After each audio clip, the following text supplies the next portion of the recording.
আসসালামু আলাইকুম। আমি ফাহমিদা আক্তার লাবণ্য, চতুর্থ রংপুর মেডিকেল কলেজের 4th ইয়ারের একজন স্টুডেন্ট। আমি আজকে তোমাদের সাথে আলোচনা করব বাংলাদেশের নদ নদীর উৎপত্তি স্থল নিয়ে। এবার আসা যাক স্লাইডে। দেখা যাচ্ছে এখানে পদ্মা নদী। পদ্মা নদীর উৎপত্তি স্থল হচ্ছে ভারতের হিমালয়ের গাঙ্গোত্রী হিমবাহ থেকে উৎপত্তি হয়ে এটা বাংলাদেশে প্রবেশ করেছে। ভারতে এটার নাম হচ্ছে গঙ্গা নদী হিসেবে পরিচিত, বাংলাদেশে এটা পদ্মা নদী হিসেবে পরিচিত। এটা বাংলাদেশে প্রবেশ করেছে হচ্ছে এই যে চাঁপাইনবাবগঞ্জ জেলা দিয়ে বাংলাদেশে প্রবেশ করেছে। আর এই যে এই জায়গাটার নাম হচ্ছে পঞ্চগড় জেলা, আর এই জায়গাটার নাম হচ্ছে নীলফামারী জেলা। পঞ্চগড় জেলা দিয়ে বাংলাদেশে প্রবেশ করেছে হচ্ছে করতোয়া নদী, আর নীলফামারী জেলা দিয়ে বাংলাদেশে প্রবেশ করেছে তিস্তা নদী। দুইটা নদীরই উৎপত্তি স্থল হচ্ছে সিকিমের পার্বত্য পাহাড়ের অঞ্চল। আর এই জায়গাটার নাম হচ্ছে কুড়িগ্রাম। কুড়িগ্রাম দিয়ে বাংলাদেশে প্রবেশ করেছে হচ্ছে ব্রহ্মপুত্র নদ। এই ব্রহ্মপুত্র নদ পরবর্তীতে কালের বিবর্তনে যমুনা নদী হিসেবে পরিচিত।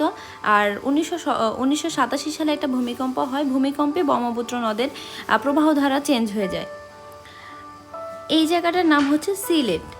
সিলেট দিয়ে বাংলাদেশে প্রবেশ করেছে হচ্ছে সুরমা নদী। সুরমা নদী আর কুশিয়ারা নদী, দুইটা নদীরই উৎপত্তিস্থল হচ্ছে লুসাই পাহাড়ে।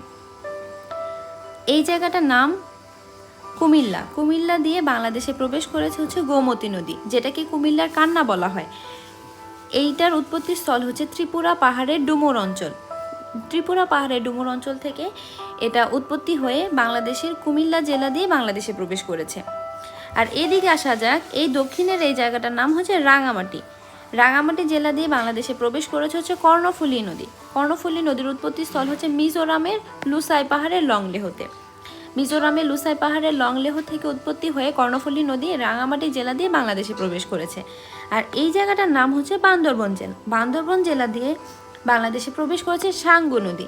সাঙ্গু নদী, এই নদীটা হচ্ছে আরাকান পাহাড় থেকে উৎপত্তি স্থল হয়। উৎপত্তি স্থল হচ্ছে আরাকান পাহাড়। আরাকান পাহাড় থেকে উৎপত্তি হয়ে সেটা বান্দরবন জেলা দিয়ে বাংলাদেশে প্রবেশ করেছে। আর আরেকটা নদীর নাম হচ্ছে, সেটা হচ্ছে নাফ নদী। সেই নদীটাও আরাকান পাহাড় থেকে উৎপত্তি হয়েছে। আরাকান পাহাড় থেকে উৎপত্তি হয়ে সেটা বাংলাদেশের কক্সবাজার জেলা দিয়ে বাংলাদেশে প্রবেশ করেছে। এই নাফ নদীকে বলা হয় বাংলাদেশ আর মিয়ানমার জেলার পৃথককারী নদী বলা হয়।